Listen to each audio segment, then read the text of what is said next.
One of the more dangerous things about bringing somebody like Mike in East Texas on to spend some time taking the great unwashed among us by the hand through the remarkably, let's just say the very revealing portions of the economy that Mike can help you explore is you learn about things in some ways you wish you didn't know about. Mike, you still there, aren't you?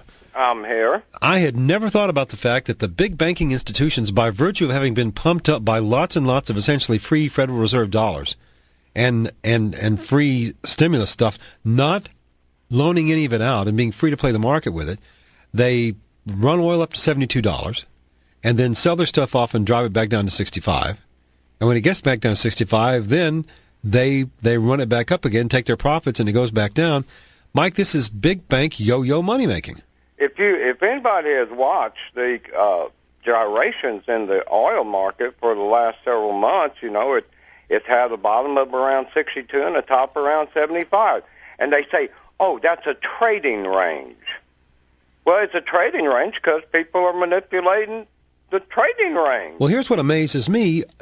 By every evidence I see, there's more, for example, all the big speculators going long on fuel and heating oil for the Northeast because they think it's going to be a heck of a winter. We've got more oil and more gasoline and more refined products in this country than we just about ever have in the last 30 years, and the price isn't going down any. And the demand continues to subside. Now, that's the scary part. If demand for diesel and gasoline are continuing to subside, that means the things we use diesel for, the trucks, the grading machines, the big Tonka toys, the delivery systems, all that stuff, the demand for that use of that refined petroleum product is decreasing because the economy continues to contract, correct?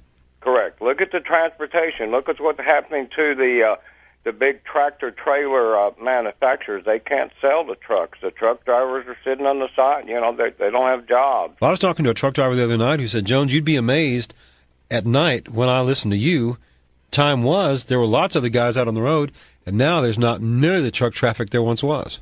No, there's not, and the truck manufacturers are in trouble. Charlie, I started off my public accounting career auditing banks, S&Ls, and funeral homes. And I won't go into why they're so similar. But anyway, when I audited banks back in the late 60s, early 70s, and S&Ls, they didn't have an investment department. That banks and the S&Ls were in the business of loaning money. Well, That's what their business was. It wasn't investing in the stock market or commodity market. It wasn't until Phil Gramm led the way to retire Glass-Steagall that became a possibility, and it had been illegal since banks got into trouble doing that just before the Great Depression in 1929. Well, there's another thing people forget. It was the advent of branch banking also. People forget until the early 80s that you couldn't have branches. Banks had to stand alone in Texas. I remember that.